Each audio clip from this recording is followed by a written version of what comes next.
Tədqiqatın məqsədi olmalıdır. Mən nəyi ölçürəm və məqsədlər olarkən də onu limitləmək lazımdır maksimum dərəcədə. Çünki bu bayaq söylədiyim kimi bir artdı, bir incəsənətdir.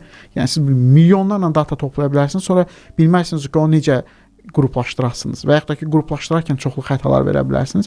Ona görə limitləndirirsiniz bunu. Məsələn, şərti olaraq deyirəm, mən radiolarla bağlı bir tədqiqat aparacağam. Bu tədqiqatda misal üçün deyirəm, tematik radiolara üstünlük verəcəm. Ümumi radiolarla bağlı suallar qoymayacağam və avtomatik olaraq mən segmentimi tematik radio dinləyicilərinə yönləndirəcəm.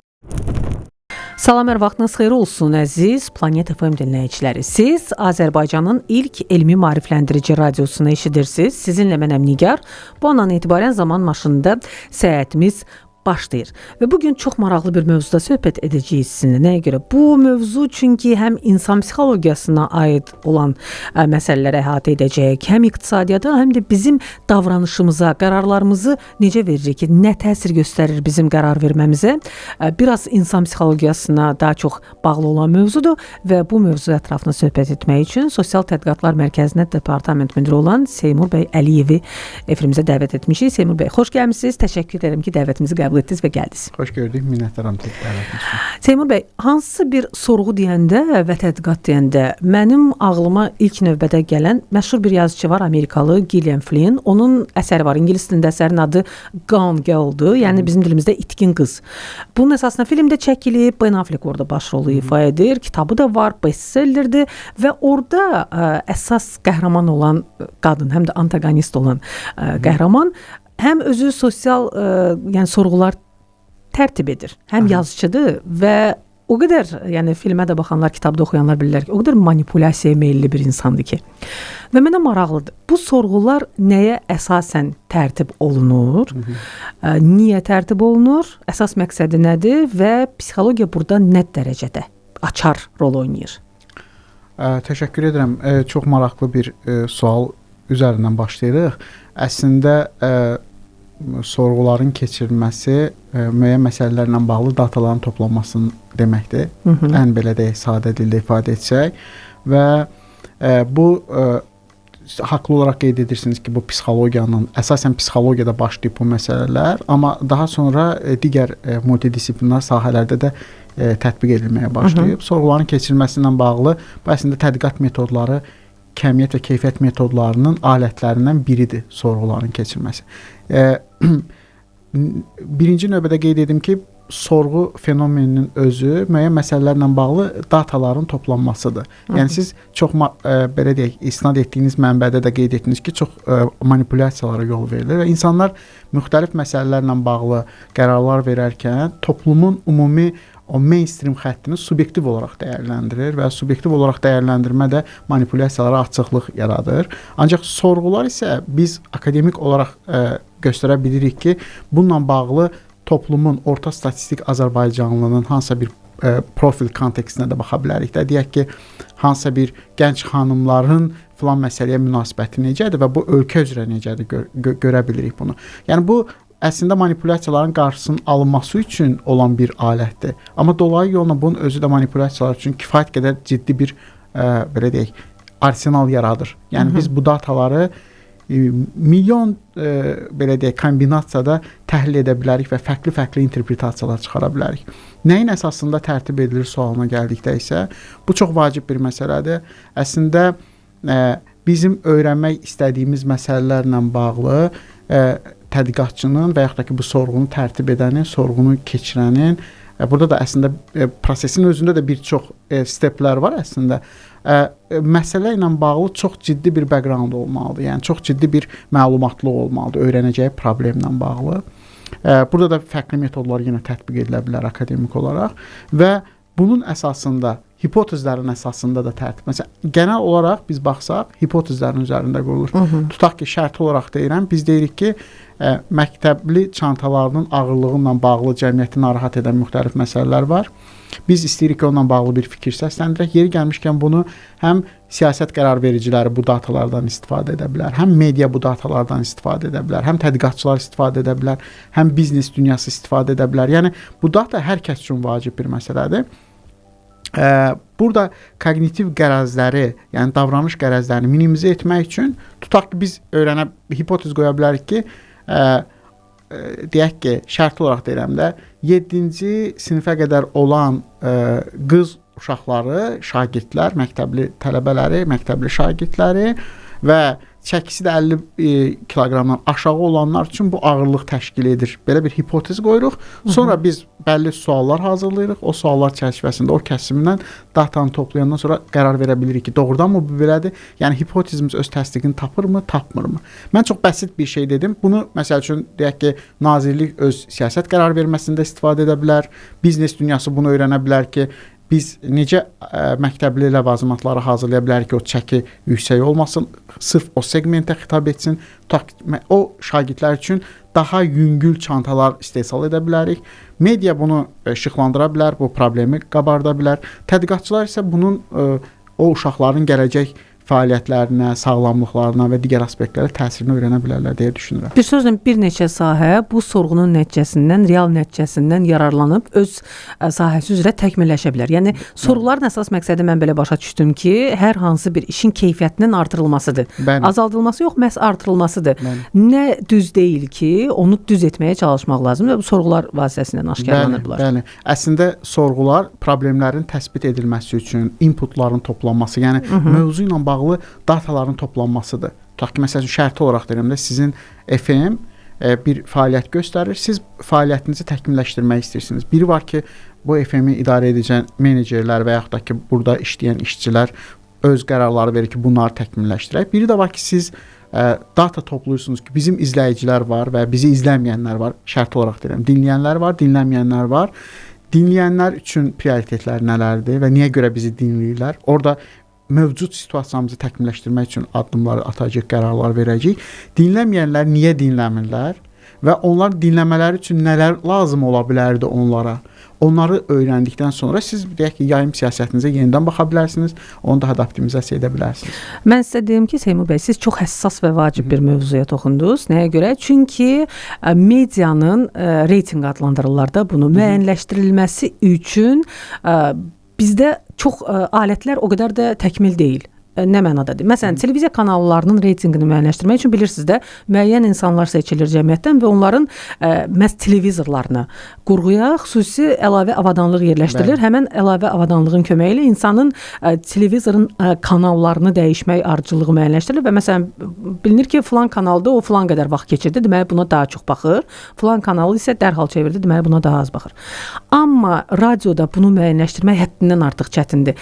Radio auditoriyasını müəyyənləşdirmək çünki radio auditoriyası çevik auditoriyadır. Bəli. Və radio indi əsasən nəqliyyat mediası olduğu üçün bizi əsasən nəqliyyatda dinləyirlər, avtomobildə dinləyirlər insanlar və bu da hər 15 dəqiqədən 20 dəqiqədən bir dəyişir. Baxır ki, dinləyicini nə cəlb edir bizdə. Televiziyada burada həm vizual var deyə, yəni insan cəlb edən və ekranda saxlayan məqamlar çoxdur. Amma radioda yalnız biz eşidilirik, yəni bizim səsimizə eşidirlər. Və bu səs sizə o qədər maraqlı informasiya çatdırmalıdır ki, müasir dövrdə. Yəni bizim rəqiblərimiz də çoxda podkast proqramları var, musiqi platformaları var, insanların öz istədikləri musiqiyə seçmək kimi bir, qulaq asmaq kimi bir lüksu var, belə deyim. Əvvəl bu yox idi. İndi isə bu daha çətinləşib. Bax, belə olan halda radionun reytinqini təqdim etmək üçün, müəyyən etmək üçün xüsusi bir nəsə bir alət, bir üsul fikirləşmək olarmı? Bilirsiniz nəyə görə? Çünki radionun dinləyicilərini rəqəmlə müəyyənləşdirmək demək olar qeyri-mümkündür. Siz sorğu keçirəndə yenə müəyyən bir çərçivədə keçirəcəksiniz və ola bilər ki, kimsə subyektiv cavab versin, kimsə obyektiv cavab versin. Amma sosial mediada məsələn, sosial şəbəkələrdə siz dəqiq izləyici sayını görürsüz, izləyicilərin aktivlik saatını görürsüz, kim sizə nə qədər feedback deyirlər də geri dönüş etdi, bunu görürsüz. Amma radioda təəssüf ki, bunu ölçmək qeyri-mümkündür. Bax, məhz ənənəvi media üçün bunun necəsə bir fərqli üsulunu düşünmək mümkündürmü, yoxsa necə? Təbii ki, əslində tədqiqatlar, yəni araşdırmanın özü bu yaradıcılıqdır və siz əslində bir problem də qoymuş olursunuz ki, bunu ölçmək üçün konvensional mediadakı alətlər öz effektivliyini itirib. Məsəl üçün biz radioda necə əhatə edə bilərik bunu? Yəni sizin bir segmentiniz olur. Bu istiqamətdə yəni əslində seçmə çərçivələri də çox vacibdir. Bizim cəmiyyətdə çox təəssüflər olsun ki, sorğu deyəndə insanların ağlına sadəcə bir anket gəlir, o suallar ünvanlanır, o suallara verilən cavabların nəticələri də belə deyək, reprezentativ olaraq dəyərləndirilir ki, bax insanlar bu məsələyə bu cür baxır. Amma bu burada reprezentativlik yoxdur. Burada çoxlu qərəzlər var və məlumat yetərli deyil. Və məlumat bütün ölkə adından danışmaq da olmayacaqdır. Xətalıdır, daha belə deyək, akademik dildə desək, bunun nəticələr kifayət qədər statistik xətalı olacaqdır. Və statistik xətalı nəticələr nəticəsində verilən qərarlarda öz nəticəsini verməyəcəkdir. Yəni orada da bir problemlər yaranacaqdır. Ona görə sosioloji sorğularda metodlar var. Ehtimala əsaslanan seçmə metodları var, bir də qeyri-ehtimala əsaslı seçmə metodları var. Tutaq ki, məsəl üçün siz konkret bir case dediniz ki, radioda biz radionu dəyərləndirərkən burada məsəl üçün sadə təsadüfi seçmə edə bilərik. Yəni bizim 1000 nəfərlik bir siyahımız ola bilər və biz kompüter vasitəsilə onun içərisindən 100 nəfər seçə bilərik və onların rəyi əsasında bir dəyərləndirmə edərik. Yeri gəlmişkən normalda daha reprezentativ olmaq üçün 95% əminlik plus-minus 3% xəta ilə bir nəticə ifadə etmək üçün Azərbaycan kimi ölkələrdə, yəni 10 milyon əhalisi olan ölkədə 387 nəfərlə siz sorğu keçirsəniz, əgər seçməni düzgün götürsəniz, o zaman onun adından ölkə adından danışa bilərsiniz. İndiki durumda deyək ki, bu çox az kiçik rəqəm deyil, 10 milyonun 387-yə nisbəti. Əslində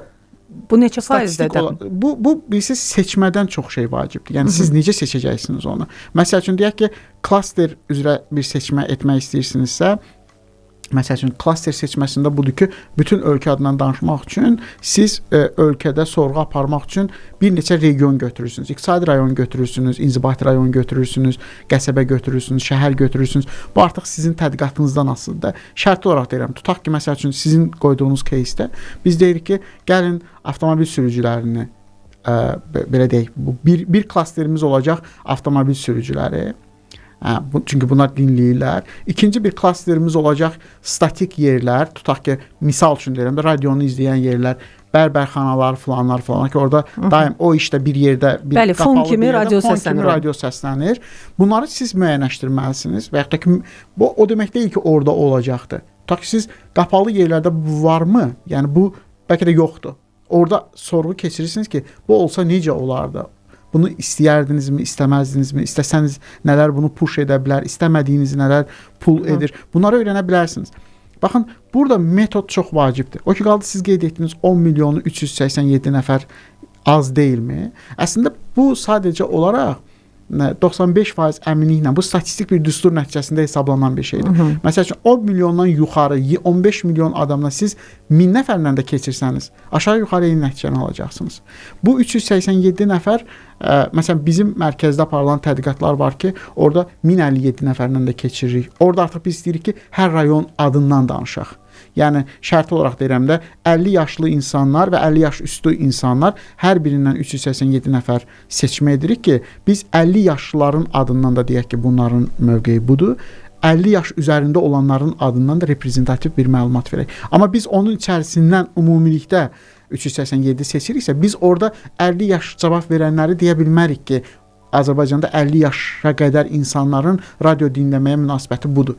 Yəni onu deyə bilmərik, bu xətalı olacaqdır. Ona görə bu seçmə metodoloji olaraq bu çox vacib bir məqamdır. Bu bilirsiniz nəyə bənzər? Əslində mən çox vaxt bunu analogiya olaraq belə göstərirəm ki, baxın siz müayinə olunursunuz, siz xəstəxanaya gedəndə o müayinə müxtəlif alətlərlə diaqnostik, sizdən analiz götürür. Yəni sizdən tutaq ki, qan analizi götürərkən, yəni insan bədəndə səhv etmirəmsə 5 ya 8 litrə qədər bir qan dövranı var. Səhv edə bilərəm, 5 litr ola bilər. 5 litr. Baxın, oradan çox kiçik bir hissəni götürürlər. O yetərlidir ki, sizin qanınızla bağlı diaqnostikanı verə bilsin. Bu da ona bənzəyir aşağı-yuxarı. Amma söylədiyim kimi, siz stratifikasiya seçirsinizsə, məsələn, siz seçmək istəyirsiniz ki, öyrənmək istəyirsiniz ki, Azərbaycanda olan məcburi köçkünlərin radio dinləməyə münasibəti necədir? Okay? O zaman Azərbaycanda müəyyən təsnifatlar artıq burada məcburi köçkünlərin sayı var. Deyək ki, şərti olaraq deyirəm. Keçmiş məcburi köçkün var. Onların siyahısı əsasında oradan seçirsiniz. Orada da fərqli bir metod seçəcəksiniz. Sorğuların ən önəmli vasitəsi budur. Təəssüf olsun ki, bizim cəmiyyətdə bir daha vurğulayıram. Bu məsələn bəzən Facebookda bir sorğu keçirib, onun nəticələrini nəticə kimi təqdim edirik biz. Amma bu kifayət qədər qüsurludur. Biz orada interpretasiya edərkən mütləq deməliyik ki, filan saatdan filan saata qədər filan profilinin qarşısına çıxan belə deyək, onu bəyənən, onu izləyən insanların rəyidir bu. Və yaxud da ki, onu izləməyən filan saatdan filan saata filan profildə olan insanların rəyidir. Həmin anda mən o sizin deyək ki, radionun Facebook səhifəsini izləməyə bilərəm, amma orada bir komment bildirməyə bilərəm. Sonradan siz onu mənim rəyim kimi ifadə edəcəksiniz ümumiləşdirəndə. Yer gəlmişkən Planet FM-i izləyin bütün sosial media hesablarında Planet FM yazmaqla və Seymur bəy, gəlin elə sizinlə bərabər bir eksperiment keçirək. Bizim radiomuzun WhatsApp nömrəsi var. 099 1887 099 1887. Bizi hal-hazırda dinləyən neçə nəfər varsa yazsın ora. Bir eksperiment keçirək, görək hal-hazırda bizi neçə nəfər dinləyir. Yəni ən azından bir rəqəm olsun əlimizdə və daha sonra müəyyənləşdirək ki, nəyin nəyə nisbətində bizi neçə faiz dinləyici dinləyir hal-hazırda. 099 1887 WhatsApp nömrəmizdə yazın, görək neçə nəfər dinləyir bizi. Birazdan qayıdırıq əziz dinləyicilərimiz. Sosial Tədqiqatlar Mərkəzinin Departament müdiri Seymur Əliyevlə bərabər zaman maşında söhbətimiz davam edəcək. Bizimlə qalın.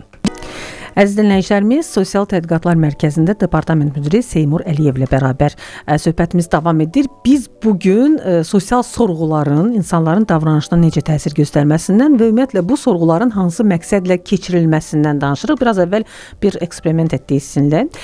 Seymur bəy, dedim ki, bizi hazırda kim dinləyirsə, bizim WhatsApp nömrəmizə 099 1887 yeri gəlmişkən Planet FM WhatsApp nömrəsi yazsın, göndərsin. Sadəcə nəsə yazsın ki, bizi dinləyir. 5 nəfər yazır. Təşəkkürümü bildirirəm həmən dinləyicilərə və radioda belə bir statistikada bizim özümüzü müəyyənləşdirdiyimiz bir statistika var Seymur bəy. Radio dinləyicilərinin yarıdan çoxu, təxmin edək 60% sadəcə dinləyir. Yəni bax bayaq dediyimiz o fon musiqisi kimi dinləyir radionu. Fəal iştirak etmir. Ona digərlərinin fikirləri, digərlərinin söhbəti maraqlıdır. Yerdə qalan 40% isə aktiv şəkildə iştirak edir. Sorğu olsun, mövzu müzakirəsi olsun, müsabiqə olsun, qoşulurlar və yəni radionun həyatında dinləyici kimi fəal iştirak edirlər. Bax indi bu statistikanı da götürsək, 5 nəfərin bizə yazdığını nəzərə alsaq, bunu necə müəyyənləşdirmək olar ki, məsələn, hazırda bizi dinləyicilərdən neçə faizi dinləyir? Müəyyənləşdirmək mümkündürmü bunu, yoxsa mümkün deyil? Bu datalar əsasında müəyyənləşdirmək mümkün olmayacaq təbii ki. Yəni niyə görə mümkün olmayacaq? Çünki onu ölçmək üçün digər indikatorlarımız yoxdur hal-hazırda. Amma bir məsələ var burada, çox vacib bir məsələ. Məsələ ondan ibarətdir ki, sorğularda ümumiyyətlə buna vətəndaş iştirakçılığı deyirlər. Yəni istənilən siyasət qərar verməsində, mən indi dövlət kontekstindən deyim, biznesdə də bu belədir. Yəni insanlar onlarla bağlı qərar vermədə iştirak etməlidirlər. Buna vətəndaş iştirakçılığı deyirlər. Çünki bütün proseslərin belə deyək, arxa fonunda verilmiş qərarlar insanlara xitab edir. O insanlar onun stakeholder olduğu üçün bu proseslərdə aktiv iştirak etməlidir. Çox təəssüf olsun ki, bizim cəmiyyətdə, ümumiyyətlə postsovet coğrafiyasında bu iştirakçılıq ənənəsi, vətəndaş iştirakçılığının səviyyəsi aşağıdır. Yəni məsələləri siz qeyd etdiyiniz kimi tamamilə də haqlı bir təsbitdir. Bizim də tədqiqatlar bunu göstərir ki, insanlar prosesləri əslində izləyirlər, amma onunla bağlı fikir bildirmək, onunla bağlı rəy bildirmək, təklif etmək və yaxud da ki, konsolidasiya olub hansısa bir ortaq təkliflə çıxış etmək deyə alışqanlıqları çox aşağıdır. Biz bunu əsas etibarilə o belə deyək, nəsillər arası transformasiya ilə əlaqələndirir. Çünki belə düşünürlər ki, onların qərarı heç nəyi dəyişməyəcək. Yəni onların fikrini soruşan yoxdur. Belə bir stereotip var, amma biz baxsaq konstitusion olaraq da bir xeyli şeydə bunlar var. Yəni məsəl üçün Azərbaycan Respublikasının konstitusiyasına görə bəlli sayda insan toplaşıb bir qanun layihəsini parlamentə təqdim edə bilər. Bu makro səviyyədə təbii ki, mikro səviyyədə biz buna baxsaq, şirkətlər də bir qrup insan hansısa bir şirkətin istehsal etdiyi bir məhsuldan məmnuniyyətsizliyini ifadə edib onu protest edə bilər. Bəli. Və bu nəticədə şirkət o məhsulun ya keyfiyyətini yaxşılaşdıra bilər və yaxud da ki, onu əvəzləyə bilər və s. və l.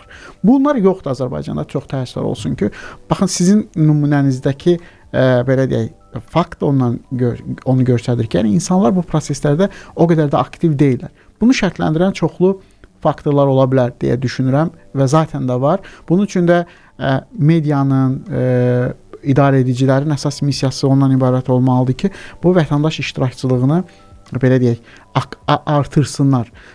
bu məsələ ilə bağlı bir son bir nüansı da qeyd etmək istəyirəm ki, vətəndaş iştirakçılığı artdıqda artıq sizin göstərdiyiniz xidmətin keyfiyyəti də ortalığa çıxmış olur və siz də öz fəaliyyətinizi daha düzgün yönləndirə bilirsiniz və yaxud da ki, daha da təkmilləşdirə bilirsiniz və yaxud da ki, bəlkə də artıq bir resurs xərcləyirsiniz, o resursu fərqli istiqamətlərə yönləndirə bilirsiniz. Ona görə indiki şəraitdə qərarvericilərin, biznes dünyasının, dövlətin, medianın əsas missiyası bu vətəndaş iştirakçılığını bu və digər şəkildə aktivləşdirməkdən ibarət olur. Bu həm də insanlara öz fikrinin formalaşmasına yardımcıdır. Məsələn, mediada çalışanlar bunu çox gözəl bilirlər. Siz hər hansı bir mövzunu işıqlandırmısınızsa və küçədə insanlardan bu barədə fikrini soruşursunuzsa, mikrofonu uzadırsan və müsahibin sənə normal cavab verə bilmir, fikrini formalaşdıra bilmir. Bunu sosial şəbəkələrdə də görmək olar, yazılan şərhlərdə. Əgər birinci yazılan şərhlər mənfi istiqamətlidirsə, hamı bu tipdə yazacaq. Əgər kimsə müsbət bir şey yazsa, hamı bunu yazacaq. Yəni insanların sanki öz fikrini formalaşdırmaq kimi bir qabiliyyəti yoxdur. Yəni söhbət nəyəsə, hər bir şeyə öz fikrini mənfi tərəfdən bildirməkdən, yaxud da kimisə tərifləməkdən söhbət getmir. Söhbət öz fikrini sadəcə ifadə etməkdən gedir ki, təəssüf ki, bax sorğularda da bu özünü göstərir. Bir də sorğunu tərtib edərkən, sualları tərtib edərkən Seymur bəy, o suallar qərəzli ola bilərmi? Məsələn, mən sualı oxuyuram, sorğunun sualını və hiss eləyirəm ki, bir savadlı insan olaraq hiss edirəm ki, bu cavabı versəm, məsələn, B cavabını versəm, adətən belə olur. B cavabları biraz qərəzli olur. B cavabını versəm, sonda tutaq ki, mənim hər hansı bir məsələyə münasibətim mənim ürəyimcə olmayacaq. Buna görə də A-nı seçirəm və yaxud da ən yaxşısı E variantı adətən heç biri ya da hamısı olur. Yəni, adətən bunu seçirəm. Bax, bu necə etmək olar ki, insanlar qərəzli yanaşmasınlar suallara? Bu çox vacib bir məsələdir. Ümumiyyətlə, datalar toplanarkən xətaları minimizə edən faktorlardan biri də sual xətalarıdır.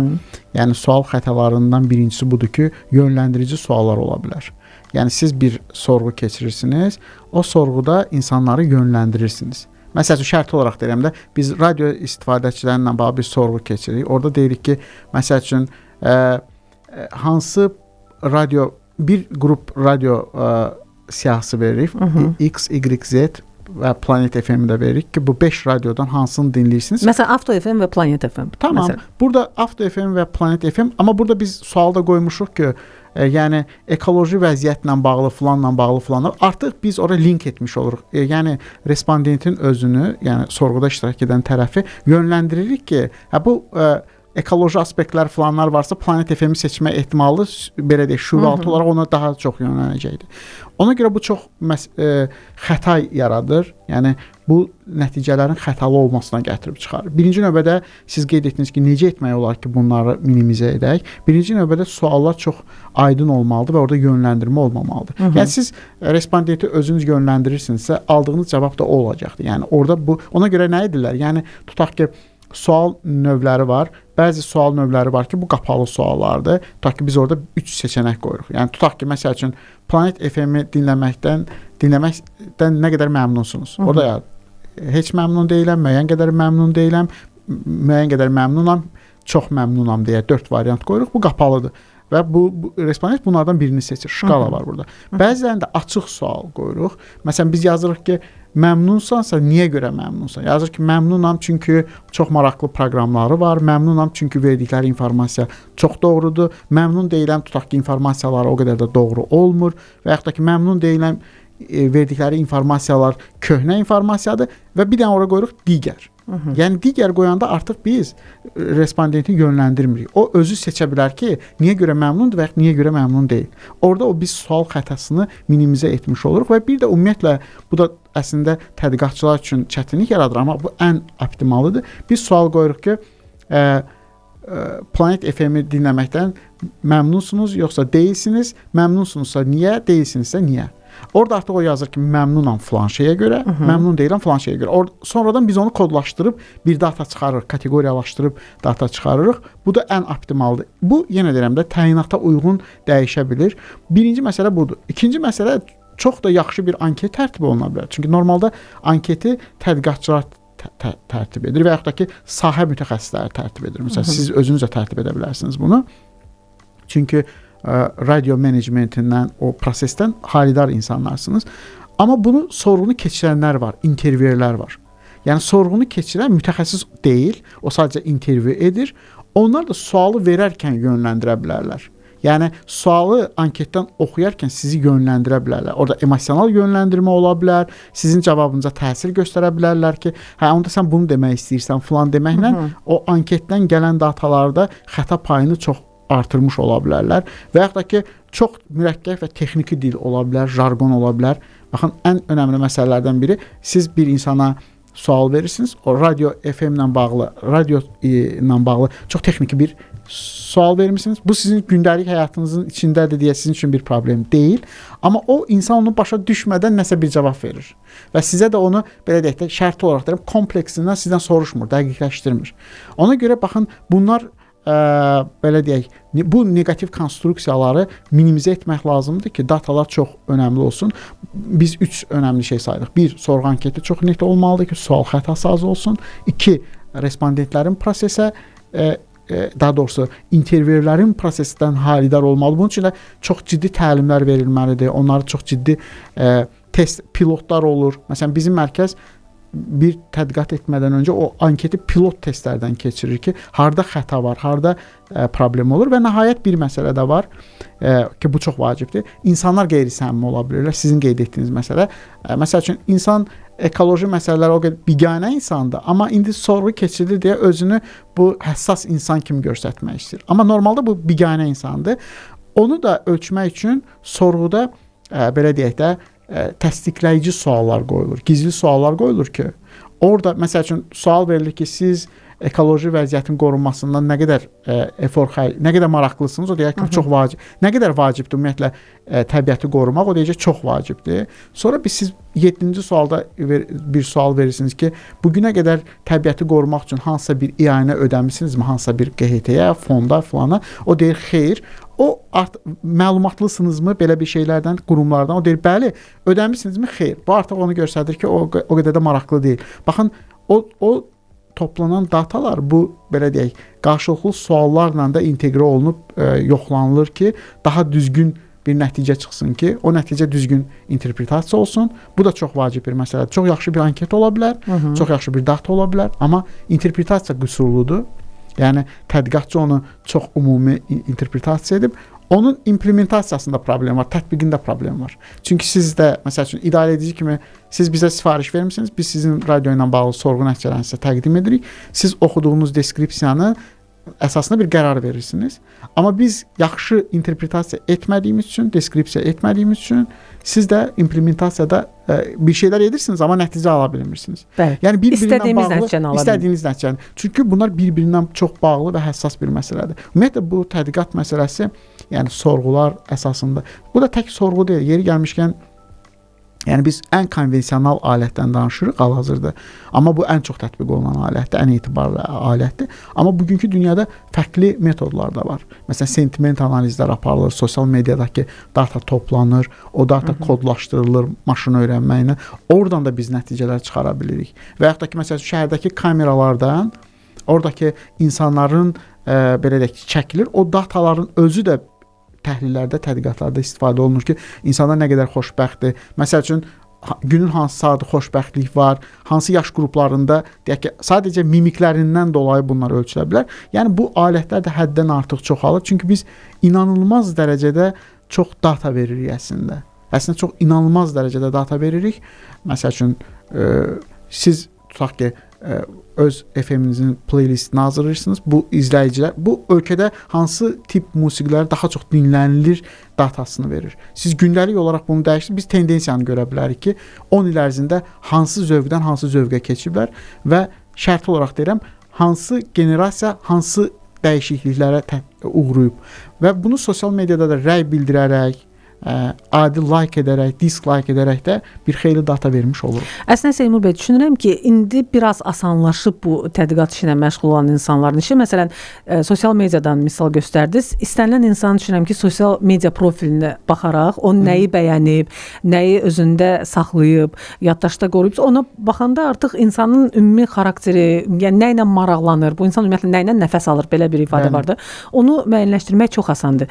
Və məsələn, musiqi formatından Amerikadan misal göstərdiniz. Dünyada məşhur musiqi formatları var radio sayəsində. Amma bu o demək deyil ki, Birləşmiş Ştatlarda country musiqisi çox sevilir və orada country yayımlayan radio stansiyalar çox populyardır. İndi biz gəlib Azərbaycanda country musiqisi yayımlayan radio stansiya açsaq, təbii ki, ona heç kim qulaq asmayacaq, dinləməyəcək.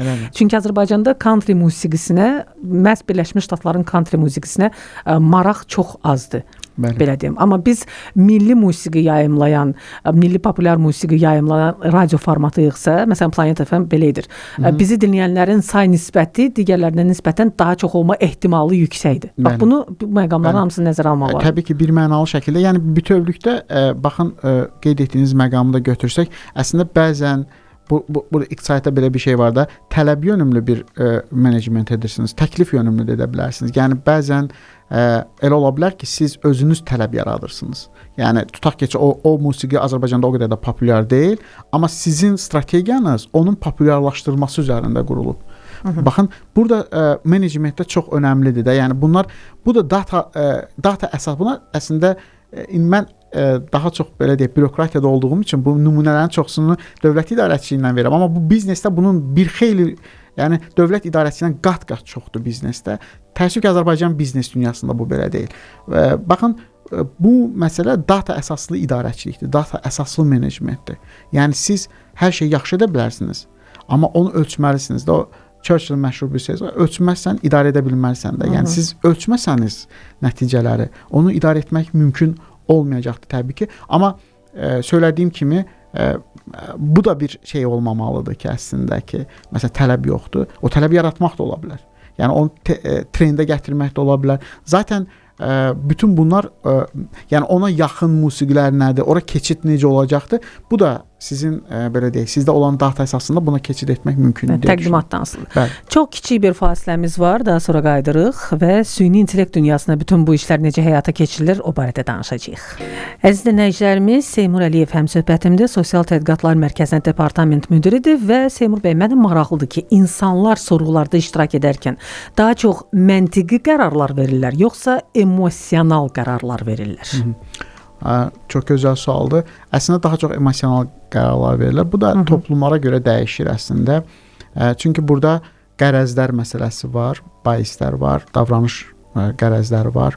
Məsəl üçün Azərbaycan cəmiyyətində özündən əminlik qərəzi çox yüksəkdir. Məsələn bizim mərkəzi ölçüb bunu. İnsanlar məsələlərlə bağlı özünün çox aydın fikirləri olduğu qənaətindədirlər və ona görə müəyyən məsələlərlə bağlı belə deyək, çox necə deyim, çox rahatlıqla, əminliklə bir cavab verə bilirlər. Çox sürətli də cavab vermiş olurlar. Heç düşünmürlər belə. Bu qərəz yüksəkdirsə, bu verilən cavablarda öz əksini tapır. Yəni əslində bu insanların belə deyək, bu qərəzini biz nəzərə almalıyıq bir mənalı şəkildə. Və yaxud da ki, insanların riskdən qaçınma qərəzi var.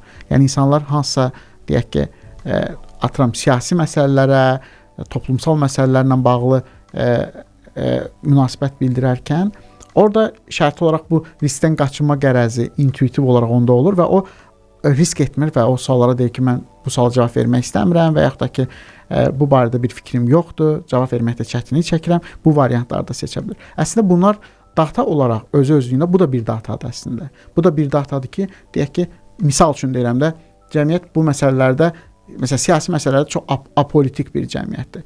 Bunun təsbitini çıxartmaq mümkündür. Baxmayaraq ki, orada bir qərəzdən qaynaqlanaraq bir şey var. Amma bir də var ki, məsəl üçün, əminlik qərəzi bu kifayət qədər ciddi xaotik situasiyaya da səbəb ola bilir. Məntiqli cavablar varmı? Məntiqli cavablar da var, təbii ki. Zaten biz bütün toplumdan da eyni məntiq gözləyə bilmərik və toplumun o, belə deyək də, çox palitralığı bizə lazımdır. Yəni biz tədqiqatlar apararkən, biznes dünyası üçün, dövlət üçün müxtəlif tədqiqatlar verərkən o profilləri müəyyənləşdiririk. O kəsimləri müəyyənləşdiririk ki, hansı kəsimə bu xitab edir, hansına xitab etmir. Aydındırmı? Yəni məsəl üçün o segmentləri müəyyənləşdirə bilirik ki, bu bizim sizin radioda bu saatda bu proqram sizin şərti olaraq gənc dinləyicilərinizin radionu dinləməməsinə səbəb olacaq. Amma bunun ekvivalentində orta yaş və daha yuxarı yaş qrupundan olanların isə onu dinləməsinə səbəb olacaqdır. O zaman siz proqramınızı ona görə dizayn edirsiniz. O belə deyək də, proqramlar axınını dizayn edirsiniz. Baxın, bu çox vacib bir məsələdir ki, məsələlərə eyni münasibətlə biz axtarmamalıyıq zaten. Ona görə də tədqiqatlar hər keçən gün onun belə deyək də, tədqiqatın əsas sualına axtarmalıdır. Yəni mən nəyə cavab axtarıram? Yəni tədqiqat sualı çox düzgün qoyulmalıdır. Yəni məqsəd olmalıdır ki, bəli, tədqiqatın məqsədi olmalıdır. Mən nəyi ölçürəm? Və məqsədlər olarkən də onu limitləmək lazımdır maksimum dərəcədə. Çünki bu bayaq söylədiyim kimi bir artdı, birinci sənəddir.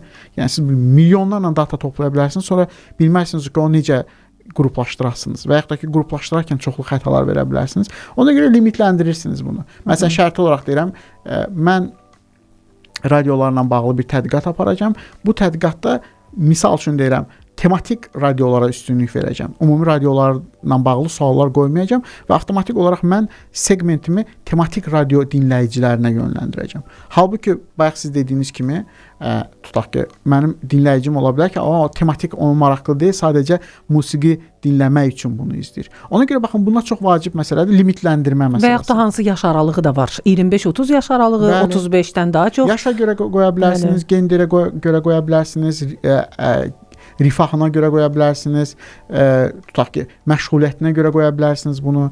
Müxtəlif aspektlər var da, yəni müxtəlif aspektlər var ki, siz onu artıq artıq siz nə ölçmək istəyirsiniz, probleminiz nədir, nəyi həll etmək istəyirsiniz və yaxud da ki, nəyi optimizasiya etmək istəyirsiniz, o olmalıdır. Baxın, Elon Musk'ın çox yaxşı bir sözü var, bunu çox bəyənirəm əslində. O qeyd edir ki, ideyaları optimizasiya etmək boşu-boşuna çəkilmiş bir zəhmətdir də, prototiplər optimizasiya edilə bilər də. Bizim kimi toplumlarda çox vaxt ideyalar optimizasiya olunur. Yəni ortada bir prototip yoxdur. O ideyanın ətrafında biz onu daha da təkmilləşdirməkdən danışırıq. İdeya da çox abstraktdır, çünki gözlə görünmür. Tutaq ki, biz deyirik ki, telefon üçün bir aksesuar hazırlayacağıq. Buna xidmət edəcək. Amma aksesuar yoxdur əlimizdə. Biz deyirik ki, gəlin bunu plastik yox, metal eləyək. Biz plastiklə olanı görmədən onu optimizasiya edib metal edirik. Ona görə tədqiqatlar da belədir ki, yəni siz maksimum dərəcədə umumidən xüsusiyə gedirsiniz, abstraktdan daha detala gedirsiniz və bir prototipiniz olur. Və onun üçün də limitləndirmə alətləri olmalıdır ki, yəni siz nələri ölçmüsünüz. Ona görə biz həmişə deyirik ki, biz bu tədqiqatda filan məsələləri ölçməmişik. Yəni niyə ölçməmişik, ona cavab verə bilərik. Bu tədqiqatı böyüdə bilərdi. Və tədqiqat bahalı bir şeydir əslində, bu arada bunu da deyim. Yəni ona görə tədqiqatlar bəzən insanlar çox sualı qoyub oradan data toplamaq istəyir. Amma çox sual qoyanda imtina cavabları da artır, səmimiyyət də aşağı düşməyə başlayır. İnsanlar yorulurlar. Yəni bir yerdən sonra sadəcə klikləyirlər ki, bu getdi. O niyə görə? IQ testləri ki, mən həmişə IQ testlərində belə edirəm, bezirəm artıq. Bəli. Niyə görə? Çünki o bahalı bir şeydir əslində. Normalda məsəl üçün inkişaf etmiş ölkələrdə bu kimi tədqiqatları apararkən o kəsimə sonda bir mükafat da verirlər.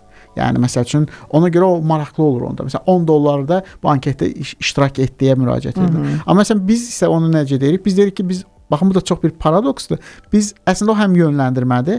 Biz belə bir şey etmiş olsaq, o zaman biz deyəcəyik ki, biz bunları alırıq, pulla alırıq. Baxın, bu məsələlər də var. Düzdür, biz ölkə olaraq, bizim region olaraq hələ o şeydə deyilik, toplumun mindsetinə görə ki, belə bir şeylər etmə. Amma inkişaf etmiş ölkələrdə bu da var. Məsələn, siz bayaq proqramın əvvəlində qeyd etdiniz, ənənəvi mediadakı ölçmə alətləri, reytinq ölçmə alətləri, əslində o 300-500 evdə qoyulmuş, unutdum o alətin adını. Məsələn, onlar bizim cəmiyyətdə deyirlər ki, bu konkret ailələrdir. Amma o ailələrə isə seçilməlidir xüsusi olaraq.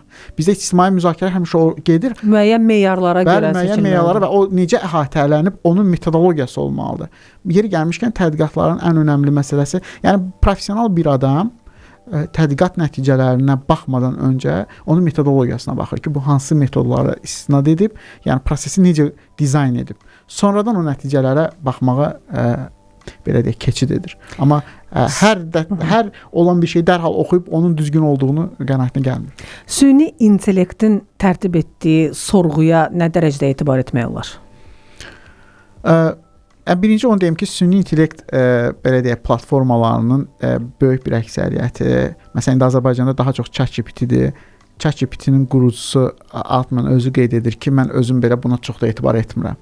Və yəni maarifləndirmə adına bir şey deyim ki, zaten bütün Gemini olsun, ChatGPT olsun, hamısı qeyd edir ki, bu yoxlanmamalıdır bu nəticələr. Bəli, səhv edə bilər. Səhv edə bilər, bəli. Amma təbii ki, bir anket orada da kifayət qədər yaxşı anket tərtib oluna bilər, kifayət qədər yaxşı. Əgər siz promptları düzgün vermisiniz. Promptlar çox düzgündürsə və prompt da əslində bayaq saydığımız məsələlərdir. Siz özünüz nə qədər o məsələdən xəbərdarsınız. Baxın, siz yazsanız ki, mən radio dinləyicilərinin zövqləri ilə bağlı bir sorğu anketi, bu çox bəsit bir şey edə bilər.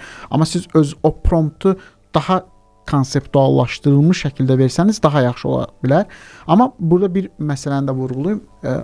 Zaten burada bir tezis, antitezis krizisi var. Yəni bu süni intellektlə bağlı. Mən hesab edirəm ki, yəni subyektiv olaraq hesab edirəm ki, əslində süni intellekt normal insana daha çox informasiyanı təhlil edir. Buna çıxışı var. Məsəl üçün Gemini Google-da olan bütün resurslara çıxışı var və bu alqoritmik ona baxır. Siz ondan daha yaxşı istifadə edəcəksinizsə, ona indi yəqin ki, bir müddətdən sonra çıxacaq ki, süni intellekt savadlılığı deyə bir fenomen çıxacaq ki, insanlar nə dərəcədə savadlılar süni intellekt alətlərindən işləmə baxımından. Oradan əlbəttə ki, çox yaxşı nəticələr də çıxa bilər. O nəticələri təhlil etmək ola bilər. Yer gəlmişkən bu yaxınlarda Birləşmiş Ştatların elə səhv etmirəmsə hansısa təhlükəsizlik bölümlərinin birində çox məxfi bir təhlükəsizlik sənədlərinin təhlilini o departamentin rəhbəri ChatGPT-yə yükləyib və bu təsbit olunmuşdu ki, orada analiz edir. Yəni analiz etmək üçün də kifayət qədər yaxşı alətdir, tərtib etmək, dizayn etmək üçün də kifayət qədər yaxşı bir alətdir. Yetər ki, ora professional bir baxış olsun. Yəni insan rolu orada çox vacibdir. Onun da ən vacib nöqtəsi promptlar və onun yoxlanmasına bağlıdır. Əla. Seymur bəy, mən sizə təşəkkürümü bildirirəm. Düşünürəm ki, çox maraqlı söhbət idi və verilişimizin ənənəvi sualını ünvanlamaq istəyirəm sizə. Əgər zaman maşını ixtira olunsaydı, hansı dövrə səyahəti seçərdiniz? Keçmişə gedərdiniz, indiki zamanda qalardınız, yoxsa gələcək sizə daha maraqlıdır? Mən keçmişə gedərdim, açıq desəm. Keçmişə gedərdim. İndiki dövr gələcəklə bağlı da o qədər pozitiv bir şeylər vermir deyə mənim üçün. Yəni bir anlamsızlıq şeyinə daha yaxınlaşırıq deyə keçmişə getməyi seçərdim. Çox sağ olun. Minnətdaram sizə. Təşəkkür bildirirəm. Sosial Tədqiqatlar Mərkəzinə departament müdiri Seymur Əliyev əziz dinləyicilərimiz bu gün mənimlə həmsöhbət idi. Sizə də minnətdaram. Təşəkkür edirəm. Yenidən eşidilmək ümidi ilə özünüzə və planetə yaxşı baxın deyirəm.